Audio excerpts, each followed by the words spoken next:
Hello and welcome to episode 7 of the GuildMag podcast. As always, it's me, Valiant, and joining me is Casey. She's forgotten yet again on episode 7 to unmute her microphone. I 100% pressed the button. I 100%. Like, no way did I not press that button. It is working against me. I can't. One day we'll get it right. I try so hard. So yeah, this week we're going to be talking about some bug patches, fixes to the new player experience from the feature patch. We're going to be talking about Gaile Gray returning, some data mined outfit models, and lots of little things in between. So do stay tuned for all that. As always, the usual reminder, if you're not watching this live, you can catch us every Thursday at 10 a.m. GMT on twitch.tv/GuildMag. And yeah, before we start the show, as always, Casey's going to do this week's news. Yay, news! Okay, so for this week we've got, there was a lot of patches to the game, specifically updating the new player experience. So that's awesome. We're going to actually talk a lot about that, like Valiant said in the show. There's a lot of gem store freebies coming out this week, like tons of stuff. I think it's been like almost 4 days now with something free, and today's free thing is like a free golem banker. I almost said golem ganker. Golem banker for free, so definitely go and get that. I think it's like 2 weeks that you can get everything in your bank. And there's also been new stuff added to the gem store, which includes a spectral finisher, harvesting nodes, and a Mist Herald's backpack, which is for World vs. World to display your guild emblem. Mm. And the last piece of news is the World vs. World tournament. I can't smile and speak at the same time. World vs. World tournament is in full swing, and I'll probably talk a little bit about that today. So yay! That's the news. So yeah, this week it's been a bit of a slow news week. But there has been a lot of stuff kind of changed, bug fixes and whatnot with the new player experience, which we thought we'd kind of put to bed last week, but we're going to carry on this week with all the changes that have happened. So I suppose for those of you, we could do a quick recap of what happened if you didn't watch last week's episode, or if you've been living under a rock for the past couple of weeks. You haven't played the game in 2 weeks. So just quickly then, for the feature pack, one of the things Arena changed was the new player experience, which kind of put a load of level gating on things. So you have to be a certain level to unlock Vista's skill points, different skills, your F1 to 4 skills, depending on your class, things like that. And it got a lot of people kind of annoyed, the veteran players, because obviously if you play a new character, you pretty much guaranteed or you already know how these things work, so you don't want to be forced to have to go through it all again, like you are, currently in the starting instance, forced just to use your number 1 auto attack skill, things like that. And there was there was quite a bit of backlash from the community about it, and ArenaNet came out and said basically that a lot of this stuff isn't actually working as intended. There are a lot of bugs with it after we've released it. And Casey's got a cat out. Sorry. She prodded me for attention. What can I do? And so they basically said, hang on while we do some bug fixes. And then this week, the first of those have begun to be rolled out. And I guess we'll just go through a few of them quickly. So taken from the forums and the patch notes, a few of them are fixed a bug that occasionally caused the content direction system to direct players to higher level zones when a more appropriate zone was nearby. That didn't happen to me, but I know it happened to a lot of people actually. There was a video, quite a funny video about it, I can't remember who made it now. Somebody on YouTube. Mighty Teapot? No. I don't know. Someone had a teapot in it somewhere. Had a teapot. I remember I'm pretty sure it was a char. Maybe I'm getting confused. Oh god, just ignore me. So he was basically, while he was leveling, he was basically told eventually to go to Frostgorge Sound, which is a level 80 zone, while he was like a level below 20. So they've fixed that. They've also fixed diving goggles, skill challenges, and vistas now unlock on an account-wide basis rather than per character. This is one of the things that they said to wait and see, that not everything was per character. A lot of it was account-wide, which is a general fix that would please a lot of veteran players. Other things they've done is the elite slot skill now unlocks at level 31. I think before that it was level 40 with a question mark. I think I remember saying that last week. Yeah, I'm pretty sure it was higher, like 40. And then the last thing, utility slot skills 2 and 3 now unlock at levels 17 and 19 respectively. I think they were like level 20 plus before that, something like that, which again a lot of people were quite annoyed about, because obviously if you know how to play the game, you know what your utility skills do and all that. So generally these changes have been universally welcomed. I don't think we're done with all the bug fixes yet. I think there's still more to come from what I remember reading. So I guess, what do we think about these changes then? Is it enough so far? Is there still more to do? What do you think? Yeah, I think that this is like definitely a step in the right direction. I don't think there's anyone who's gone, no, this is awful, give me back character bound vistas and things. Personally, I think we discussed this earlier in the show. If they had rolled out these changes correctly, I guess, because these are patches, if they had gone, once you've got one character, you don't ever have to experience any of this restriction, cutting the levels really low, all that sort of stuff. I don't think anyone would have really had an opinion, such a strong opinion about these new player experience changes. But because that it's been done in such a way where they've gone, oh, here, have new player experiences, and then like, whoops, it's wrong, and then like a week later, I think it's a week now. Yeah, a week later they've patched it and it's changed, but we're still unsure whether more is coming or what. It's just such a messy situation. It really is a messy situation. I would much prefer they take another step further, maybe perhaps less of the level gating off of content. But I think this is definitely good. I think if they could just do this with I don't know, what was it, like traits, yeah. Not having traits really annoys me leveling up. I mean, it's not like, yay, level up is fantastic, because like you can't really put a trait in anything. If they did this with traits, account bound, so once you've done it once with a character, they can trust us to be smart enough to understand the whole process with other characters. I think that would definitely encourage me to do more alts. That trait lock off is definitely something I'm not a fan of, but I think it's great. I think this is not a bad thing to patch all this sort of stuff. Yeah, I completely agree. I mean, to begin with, I was never as negative with this as a lot of other people were, like we discussed last week, and I basically said last week that if, like they said, a lot of the stuff does become account wide, unlocked once forever, then I have even less of a problem with it than I did to begin with. I think I do want to pull up an article from Massively on why I'm a fan of Guild Wars 2's new player experience, because I was reading this before the show and I actually completely agreed with basically everything that was said in it. One thing, I think I've got 2 quotes I want to pull up from it. So the first one is that without traditional quests, there aren't many breadcrumbs to lead to the next level appropriate area or to tell you how to get there if you've identified it from the level ranges on the world map. And this is talking about a problem before the new player experience and why it should have been implemented, and maybe even sooner than it has been. And for me, it definitely sums up a lot of problems that I've known people have experienced with leveling, especially friends of mine who I've leveled with, have felt like they knew what hearts were and they knew to do them to get experience, but they still felt lost. Like, okay, what order do I do the hearts in? Do I go left? Do I go right? And you kind of go one way and you go too far and you end up 5 levels higher than you should be, and you start getting one shot by veterans and things.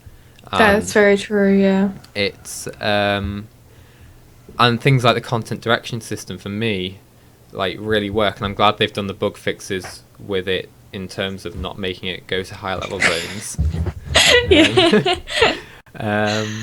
And it kind of, with this change, it kind of, something I did write down is that the hearts now almost become like quests, because if you have the direction system enabled, you're basically kind of shifted, and I just whooshed my keyboard off the desk.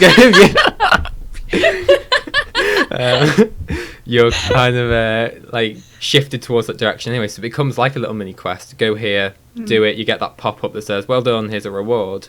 And that's every quest in every MMO ever done anyway. And I think I'm just like, I'm just a fan of that. So that's something I want to bring up. You want to say something?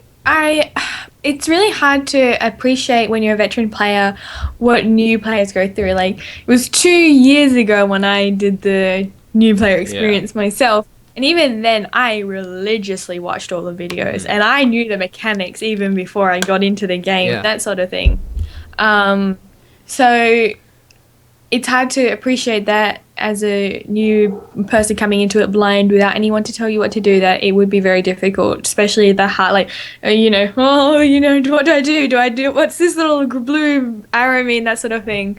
I think at the same time, it's very, I think a lot of people feel insulted by the changes, that, picking up food and giving it to the cow, like, was one of those things, like, I didn't get it straight away. It took me, like, maybe a year to figure out that you could feed the cows in the Sada instance, but it was something really cool, like, I didn't know you could do this, I'm discovering new stuff, and now it's very streamlined, and I don't know, it's, like we said last week, there's a lot of goods with the bads. That actually brings me up onto the next point then, is the second quote I have from the Mastery article, and this kind of brings into your point about finding out stuff on your own, is that the author writes, I'd like to suggest that if a player makes the effort to discover anything, he/she should get the tutorial tip and be able to see it on the map right away. So this is like referencing things like vistas and skill points, because at the moment, if you're under level 15, 13, is that when you unlock skill points, something like that?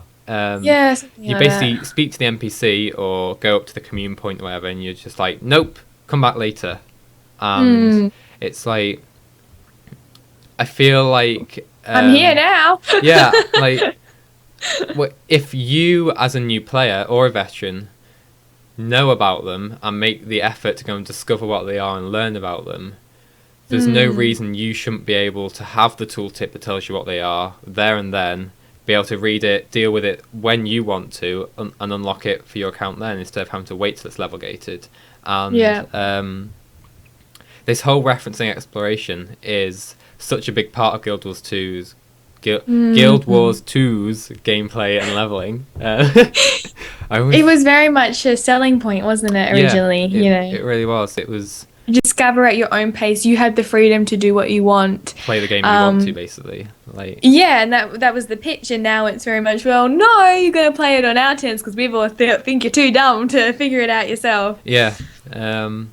I think sorry, go on. I was just one thing I was going to say is I think it's really important to instill that in new players, because you can't rely on that direction system from 1 to 80 solely, because you just... Guild Wars 2 is still about exploring and doing your own thing, as much as it's trying not to be at the moment, it seems, with this content direction system. You still... you're not going to level completely 1 to 80 from doing hearts. You have to go out there and activate events, get involved in events, that sort of thing. So I think it's important to still retain that sense of, if you explore something, you should be rewarded for it. Because previously, before this, if you went up to a skill point and explored it, you're rewarded with the skill point. Right now, if you're under level 13/15, whichever it is, can't quite remember, you're not. That's not on, in my opinion. I fully agree with that. It does feel like a step backwards from the original point that, your freedom and, I appreciate, like, I think there was a point made somewhere in the lines of that people don't always know what they want. Yes, when people played the game, I totally believe that they had trouble understanding it and it was a bit confusing at start. But I don't think everything has to be easy to understand. And I don't think, everything has to be streamlined. Once you figure it out, you figure it out. And, you get over that hurdle, like making everything easy from the start, like baby easy. I suppose, but saying that, I totally understand that they're trying to stop people from dropping off. Because I imagine that in China, a lot of people were hyped for the game. They got the game and they saw just how many people dropped off from buying it and actually played on the servers. And they're trying to get the whole, why did people stop playing? I wanted to read some of the things that our viewers said in the chat. So I'll get this right this time. Giant robot arm. Yay! It was super embarrassing last time. Giant robot arm says, I like a lot of the changes as they are now. Only thing so far I don't like is unlocking weapon skills through leveling. I prefer the old way of unlocking skills by just using the weapon. Totally agree with you. And he also says the content direction system is great, especially for knowing where events are. Yeah, I totally agree. I completely agree with that, especially the unlocking the weapon skills just by using the weapon. I mean, I don't see what was wrong with that to begin with. It was a good system. I mean, I personally, even amongst my friends who are completely new to the game, none of them said to me, "Oh my god, what does this skill do?" once they'd unlock it and suddenly start panicking. There's a tooltip right there that specifically says what this skill does, and it's not like you're put into a high pressure dungeon speedrun and you've just unlocked a skill, you don't know how it works, and you just go dashing off into like a mob or something. You're in the open world, nothing's going to go wrong. There's a waypoint right over there if you die while using it for some reason. I don't personally see why they need to change that bit. I mean, if they were that desperate, they could have, I suppose, just increased the amount of weapon attacks it took to unlock it. But yeah. I mean, I don't know personally. That's one of the weirder ones that I don't understand why there's only 5 skills, like only 5. I really hated the fact that you had to unlock them by using the skill initially you unlocked everything just by equipping the weapon. I like that. I understood why people might find it overwhelming and the gradual, but now the level thing is just I don't want to be negative. I mean, I'm doing a quick calculation right now. I mean, like, if you compare Guild Wars 2 to a lot of other MMOs, like, for example, I'm just going to pick Final Fantasy 14 because that's the other one I play at the moment. In that game, on one class, I have 40 plus skills to learn and use properly. In Guild Wars 2, I have 10 on one class. It's not, it's never going to be the most complicated MMO to learn in terms of combat, in terms of what all your skills do and when best to use them. I just wanted to bring that up. Really, that's the one thing I don't really like is the level gating of weapons. So yeah. Oh, shall we? I really dislike being negative, so we'll move on. We'll move on. So a couple of other things we wanted to bring up. Oh god, this is going to be more negative actually. Oh no! Yeah, I see it now in the notes. So apparently the missing story steps associated with the new play experience, where things were chopped and cut around, are considered bugs and not intentional. So we'll I suppose wait and see how that one plays out. There have been constant Reddit posts about what's been chopped out, how things don't make sense. I genuinely hope they are bugs and they're not just saying that to kind of lump them in with the rest of the bug fixes. So I think we're just gonna have to wait and see on that one. That's such a weird thing, isn't it? There's so many bugs, and that brings you on to the next thing you're going to say. The next thing is, I think we brought up this topic before, but I think it's worthwhile bringing it up now more than ever, is how did the sheer amount of bugs of the new player experience get through ArenaNet's quality assurance team? I think this brings up the question again of, is it time to stop having their QA off-site, because they don't actually have it, or most of it is not done in-house by them.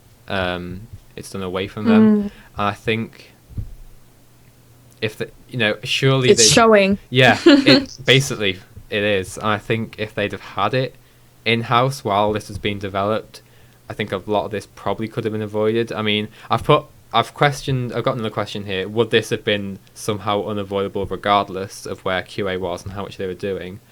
Yeah. But at the same time, I can't think of a reason why it would have been unavoidable, considering they've got the same client on both servers. It's just one's a dev server, one's the live server.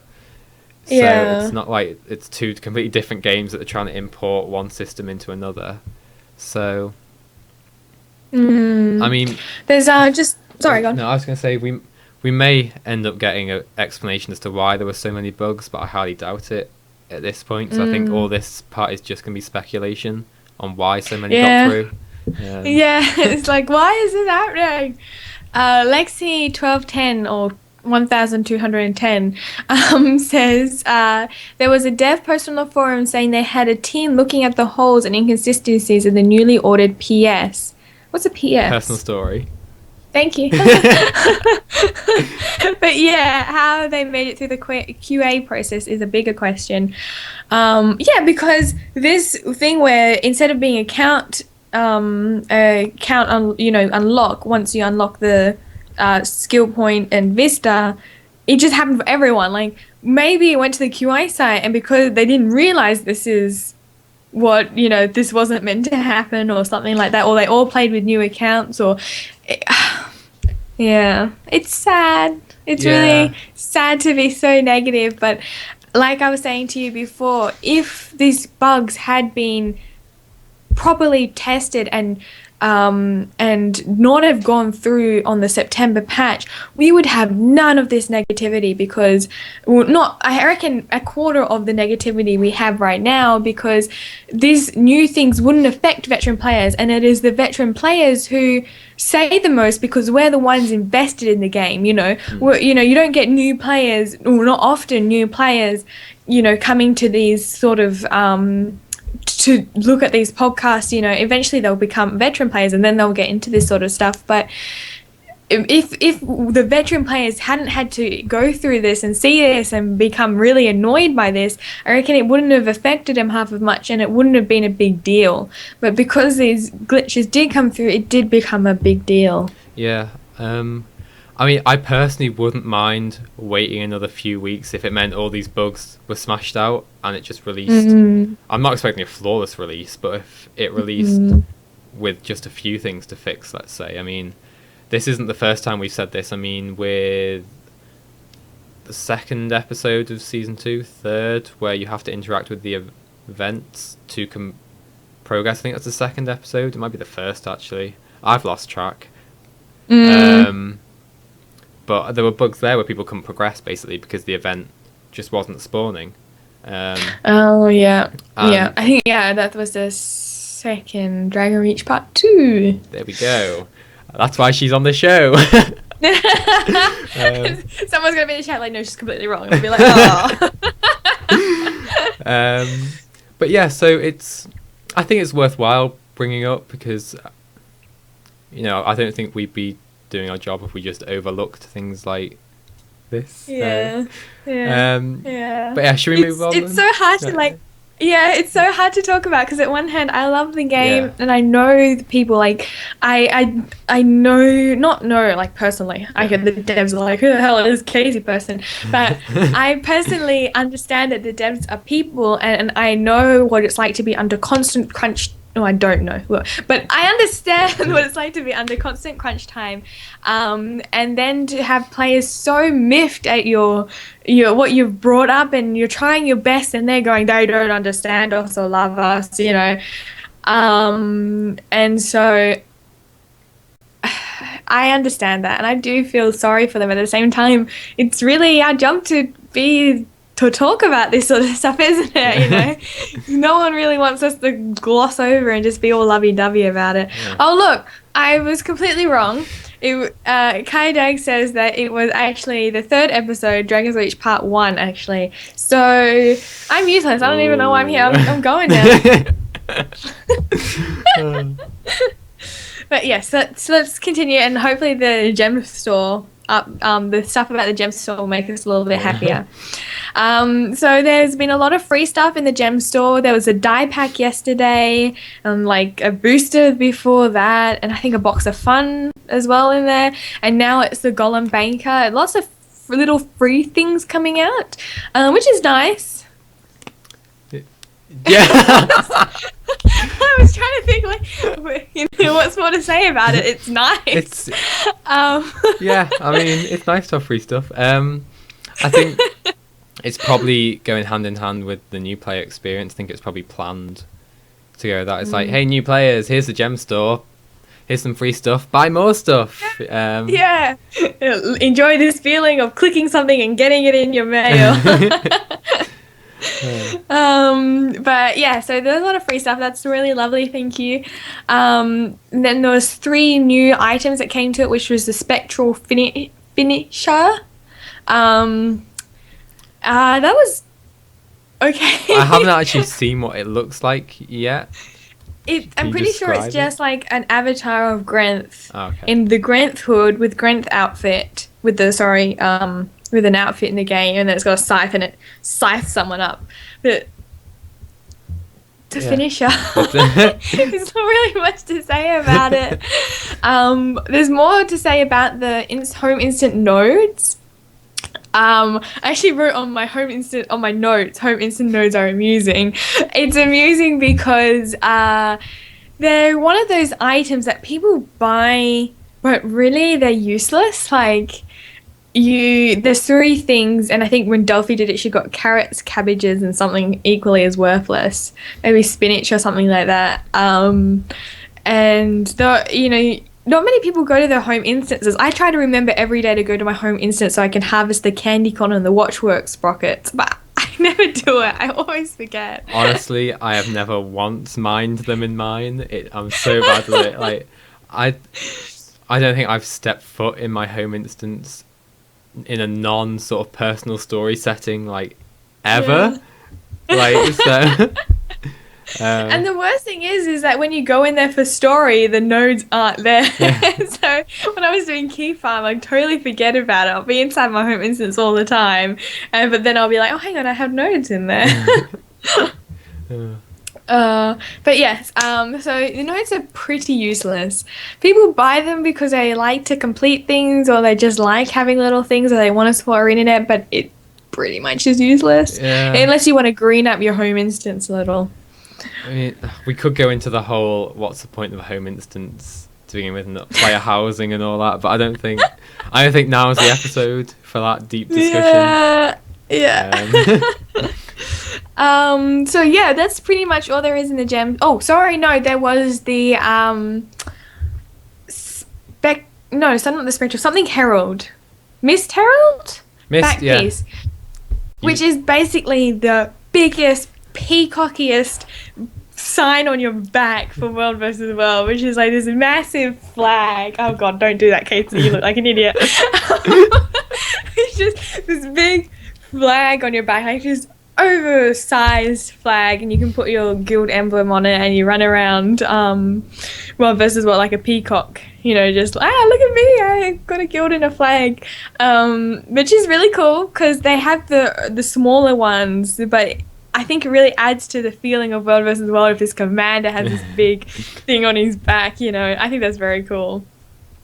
That's it. That's the gem store news this week. Yeah.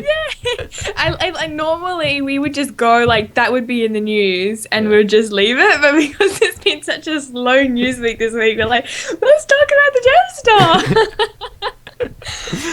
Someone in the chat, actually going back to the home instance mining of nodes, you go, Lexi 1210 says, I go nearly every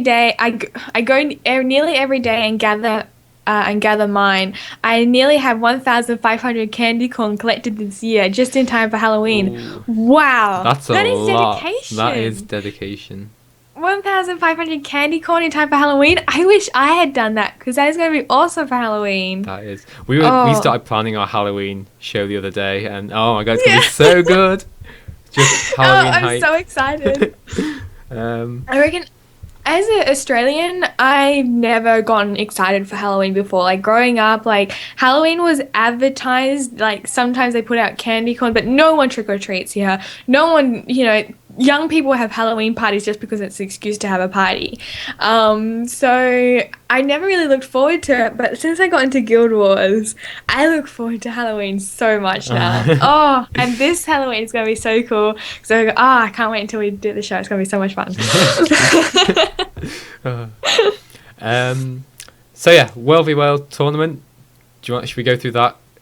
Oh yes, then? Okay. So the World versus World tournament is in full swing. I think we mentioned it last week that it started, but they've done it differently. Last week you had to, over the whole season, you had to complete objectives, like kill this many Doliacs or whatever. But I did that last time, but this time they've kind of changed it. They kind of like have this arbitrary amount or arbitrary, I don't know what it was. I helped capture a supply camp and I got my participation. I think I played for 30 minutes in World versus World and I got my participation.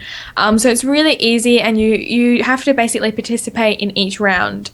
So yeah, if you don't normally do World versus World, and I definitely suggest like all you have to do is play for 30 minutes and just get your participation and I feel that's really good because it gets people to taste it. It's something easy. You don't have to be a World versus World devout to be part of it.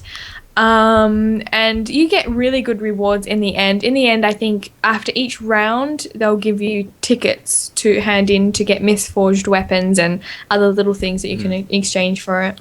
I know the last World v World tournament, it was a problem for me because I wanted to be part of it, but I just couldn't be bothered doing like the achievements and all that, just having to like capture this many keeps and kill, like you said, that many Doliacs and all that. So I ended up kind of getting halfway there and never really getting anything for it. So I'm glad. Oh, sorry, Sorry, go on. I was just gonna say I'm glad that they've done it this time around. Yeah. Someone in chat just says Gog the Grunt. I got it right this time. Yeah. I almost said Go-Guthun Runt.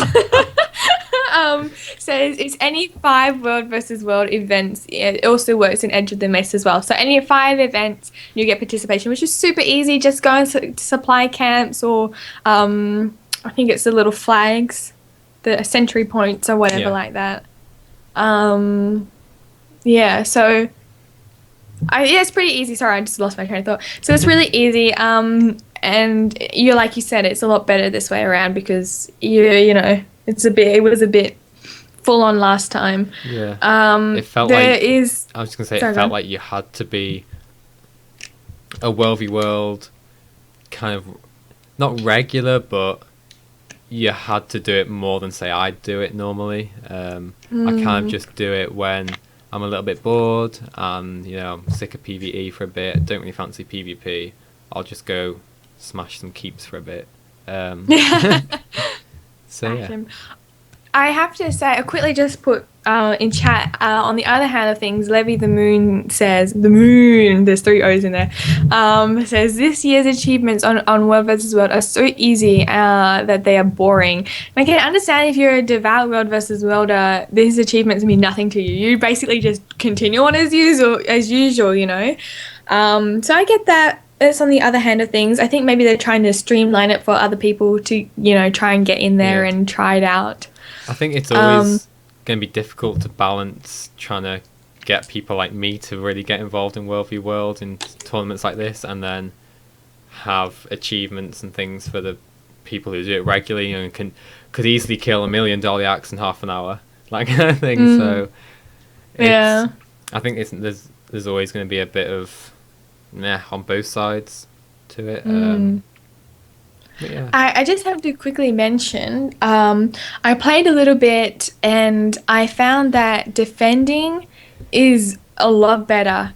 We were pretty much getting eaten alive in World versus World. This is Tarnished Coast, and the keeps were very close to our starting point that they had taken, and we were trying to get them, and the commander put down 2 rams, and they got disabled something for like 40 seconds or something like that, and it completely just ruined our assault. And I thought that was great, like there's a lot of people defending now, and they have a lot better capabilities to defend. It was a bit frustrating for me as a casual world versus world. I just want to get in that keep and freaking get my events, but it seems like a lot more competitive now. But I have to admit, the time that we played, we were severely outmanned. We went in World versus, Eternal Battlegrounds, our big keep, like right close to our starting point.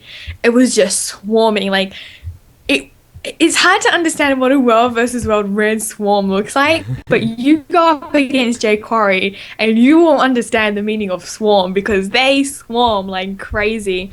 But yeah, so it was really, and that actually brings up to the next point that I wanted to say. I'm just looking at the chat to see if there's anything we need to say. I think Lexi1210 says, I think it's a bit too much of a light touch for World versus World this year. It does nothing to encourage players new to World versus World to engage with that side of the community. I suppose that's true in a way, because I suppose you do it, get your participation and go again, and you don't really give a second thought about helping out your server in that week. The rest of it, I guess. Yeah, it is 5 events is very light, and that brings up what Kaidag said, which is I would have been content with 50 events a week, and I don't even play with World versus World that much. So 50 events would make you have to kind of get involved with the mechanics of World versus World, listen to your commander. Yeah, which brings into the next point, which I've seen complaints about the matchups this time around. And it was, I can't remember what, I think it was something Tide, I can't remember the server name, but they had a picture of the, when you press Black B Tide. and you see the little pie, had a little pie chart, and it was just 90% of the pie chart was just green, and then the little 2 were just straggling on at the end there. But they're just completely dominating. He says it's not fun, anywhere you go, you're just swarmed, and there's nothing to do, and they just block you in everything you do, and it's not fun. And I totally feel for them. Everyone else gets this really cool what's it called, competitive season. I'm not seeing them competitive matchup, and then they're just getting completely dominated. And I guess that, and being the first matchup, that must be very dispiriting for the server. And they're saying that Arena needs to fix some of their matchup algorithms, I guess. I really don't know how that works. I don't know how it would be fixed. It's I suppose it's a difficult one, because somebody's always got to be winning. Yeah. Is it a regular thing that they're constantly like, I think after the first green? matchup, it would be a better indication, and the next time they match up, it will be better. Yeah, Also, maybe I got it wrong, because Kaidag says, I'm from Black Tide, and it's fine. We're still winning with Fisher Boy. Maybe I've got the wrong one, sorry. Maybe. But look at me, full of facts. I've been in that situation before, even on the opposite side, actually. I remember a time when Tarnished Coast, I think it was in the first World v World season, absolutely dominated both the other servers, and it wasn't just a tiny bit. There was nothing. There was literally nothing for the 2 servers. I like being on Tarnished Coast. I found that boring, because there was like nothing to do. We've got all the keeps, we've got all the supply camps. Sit here and AFK until until they. Yeah. So it's, I suppose on both sides it can't be that fun. Yeah, no, I think it will be fixed. The first time Tarnished Coast went against everyone was expecting a role-playing server, and I think a lot of the Tarnished Coast people had something to prove, and I think I remember so much seeing this expression like, they're not bad for role players, or a role-playing server dominating in World versus World. That doesn't make sense, and that sort of thing, which was funny. That was very amusing. But I think once they get more information, they can match it up. I do feel for the people that get completely dominated, though. It's not really fun for them. But yeah, I don't think there's really much more to say about the World versus World tournaments, especially considering we're not World versus Worlders. Just don't keep reading what's on the show notes, please. Just move on. Rowan likes to talk to. We like to talk to each other in the show notes. So there's big patches of text and everything like that. Inappropriate for this podcast, I might add. Now they're just gonna keep on asking about it. You had to say it was inappropriate. If I had said something like, "Oh, we talk about our dress sizes" or something like that, they would have just completely not cared. So we're doing pretty. Yeah, I was gonna say, should we move on then to some data mined shizzle? Oh, my nose today. I'm getting a cold coming on. No. So yeah, from that Shaman, I think it is again. I didn't double check it. But there's been data mined outfits for both Char and Azura, and in fact, I will link it in the Twitch chat right now if it wants to work for me. And these are kind of part of the outfits that were displayed for the humans that were data mined a while ago. Now I can't. Oh, my nose is just. I'm sniffing it back up. Take a break, get a tissue. I'll entertain them. I'll see to entertain them, I'll be whacking 1 sec. Oh no, he really did leave me alone with you guys. Now I'm alone. I have to keep on talking because it would be just awkward if you guys were here just watching a quiet stream. You all leave. And don't leave. I'm pretty entertaining. I don't have any. Oh, I know. I'll get a cat. That will really entertain you guys. Kitty, you want to entertain some viewers? Well, my co-host goes and blows his nose. Come here, Kitty. Come on. Oh, I came back. I brought the cat out to entertain them and everything. It was so awkward. I feel sorry for them. Okay. So, after that, data mine outfits for Char and Azura then. So these are kind of, they kind of look like the regal kind of Crichton-y ones that went along with the human ones a while ago. And we, at the time, kind of assumed it would be something to do with the anniversary. But obviously that went and passed without anything else happening.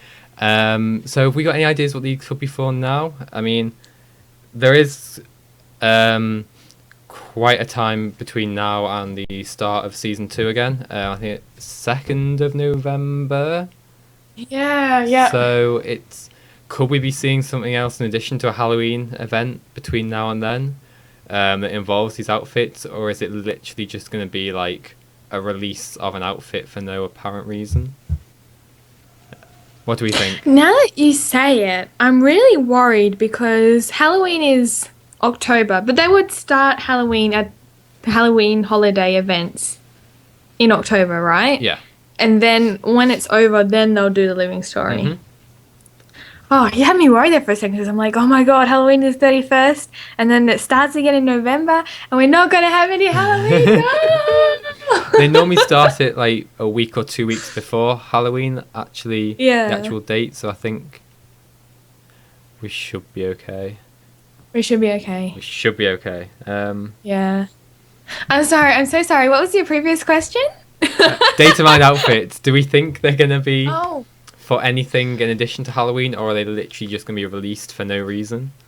What do we think? I think Halloween ball is kind of cool. Like, that is really kind of cool.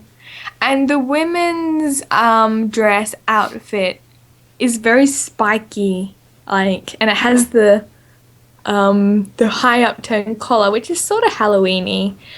But I'm not sure. Sometimes we see data mine stuff and it never gets released. So I'm not entirely sure about that. Oh, look, they said the living story starts again on the 4th. Okay. Living the Moon says 4th. We're so behind on our facts. Yeah, I know. This is a terrible episode. I'm never going to watch these guys again. They don't even know what they're talking about. So yeah, Yeah, I mean, I'm unsure. You? I feel like they will be released because they've just added the Char and the Zero one. I kind of feel like if they weren't going to, they'd have just maybe stopped with the human one. It feels like they developed them and then they've gone on to develop the others and stuck them in now, kind of. So you think we've got a plan? I think there's a plan with them. I'm just not sure what it is. I mean, it could even be something to do with like Winter's Day at this point. I mean, last year they released Winter's Day outfits. This year it could be a Winter's Day ball or something. I mean, that makes more sense than a Halloween ball to me. No, Halloween balls are like the masquerades, the mask and all the ladies. I guess so, but it doesn't really fit what happens in Guild Interior's Halloween. That's true. That's true. They normally take it to the max. But it could be the outfits for the lunatic court, which is the Mad King's. Ooh, it could be, but because he was a king of Kryta, and it's a court. But you see, the Char one doesn't. I get what you're saying. Like, if you were to base it purely off a human one, it would kind of make sense with the whole spiky and the collar bit. But the Char one, there's none of that on it. It literally looks like the thing, you know, like Beauty and the Beast, the thing that the Beast wears. Oh, yeah. Which I saw in a Reddit comment. So that doesn't make sense to me. I mean, like Lexi1210 has said, the last couple have been released for no reason, the ceremonial and ninja ones. That's so very true. it literally could just be another outfit that will be released for no apparent reason. Oh, an outfit. You're right. So role players would love it. They love getting fancy clothes. So yeah, anyway, that's the data mine stuff. On to exciting community news. Gaile Gray is back in town. So I just know her as the frog lady. So for those of you who aren't quite sure who Gaile Gray is and why this is quite a big step for both Guild Wars 1, Guild Wars 2 veterans, and even new players, really. So in Guild Wars 1, Gaile's job was the community relations manager, and she was this massive figure in the community. She'd interact with everyone between the fan sites, things like Reddit, you know, forums and all that, and relay it to the devs, and kind of, she'd be this person that just literally just go back and forth, sharing your ideas, and telling you what arena that was working on at the time. And I mean, you have to understand, she was so important that when she left to go into a support role, they had a massive farewell to Gaile event in game. And I think I'm right in saying that was the only event they've ever had for a dev in game. So she was community relations manager, then she moved to support liaison, and now we've been told on the forums, I think it was yesterday, it might have even been today, not entirely sure, that she's moved back into a community facing role. I think we're assuming this is community relations manager or something like that again. We haven't actually been told what her title is, but even still, it looks like a really big positive step for ArenaNet in terms of communicating with people. And a lot of people are kind of speculating that this is to do with combating the recent community outcry that happened with the GuildMag interview and with new player experience feedback and all that sort of thing. So it's generally a positive thing. People are quite excited about it. I'm quite excited to see if she can live up to her own hype in terms of, kind of communicating with us and telling us what's going on. So yeah, I mean, I think it's nice to see ArenaNet doing something about trying to communicate with us better. I know they're starting up the community development initiatives again, and there seems to be a lot more red posts on the forums these days about things that are going wrong, especially with the new player experience. It seemed like on the day that it was released, there was a lot of talk about, these are bugs, don't worry, we're going to fix them, and they're not just kind of staying silent on things. I mean, people were still I did see an argument people brought up about whether or not. Oh, I lost my train of thought now because I was reading Twitch chat about the stream.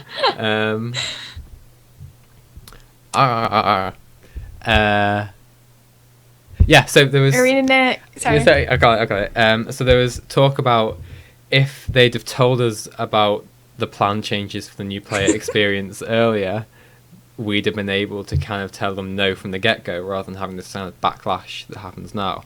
So there's still things like that, and they were like, and I think it was Chris Whiteside who replied. I'm not entirely sure, don't quote me on that, but it was someone who said basically we still can't talk about things that are in development even in these sorts of situations, so basically stop asking. You say that, but they won't stop asking. No, they won't. So yeah, that's really all we have to say. It's a big thing for you and me because I know that for me I came after Gaile Gray. I didn't really know anything about her except that she had 3 unique frog minis, like one for Christmas and one for Halloween, and there was only one of these minis in the entire Guild Wars 1 game, and she had, the 3 of them unique minis. Like, she was well loved. And in Guild Wars 2, there's a Nura, which is a scepter with a little pink orb with a frog on top of it, and it's been, said that was for her, like a tribute to her. And so there's like that extent of love, she must be something special. And she just looks like such a lovely, warm lady on her picture. I went and looked at her picture, and I don't know if I can say this little thing on a personal level, but she looks lovely. But yeah, so for you and me as people who came after her influence, can she do better for the communication? Can she make a difference is a big question, and we really hope that she can, because that would feel great to feel like we have more more communication with devs, because at the moment it does feel very scarce. And we've kind of already reached the end of the show already. Actually, we've kind of been going for nearly an hour. Made it through. We made it through on a slow news week. Yeah, we were so worried we'd be sitting here like at the 20-minute mark, going through everything, and be like, "So how about them Rangers?" Yeah. And them Quaggins. We made it. It seems like the stream is really terrible this week, and we're really sorry about that, guys. I am sorry. We'll try and see what's going on for next week. So I guess that's a good point to end it then, while the streams... Hopefully the recorded version will be okay, but I don't know. If it's not, I'm sorry. The audio version will be fine, so listen to that one. Yay. So yeah, that's, I suppose, it for this week's episode. Thanks to everyone who's joined us in chat and who's watching this in the recorded version, obviously. Don't forget, we are live every Thursday at 10 a.m. GMT on twitch.tv/GuildMag if you fancy coming along and chatting to us. And we will see you next week, I guess, for more Guild Wars 2 talky stuff. I'm sorry,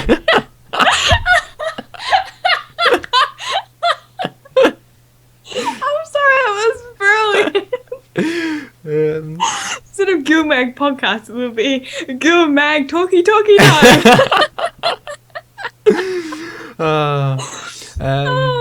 So yeah, that was beautiful. We'll see you next Thursday while Casey has I was about to say kissy fit. Oh my god.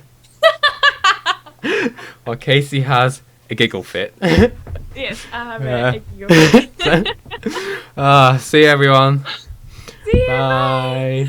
Bye.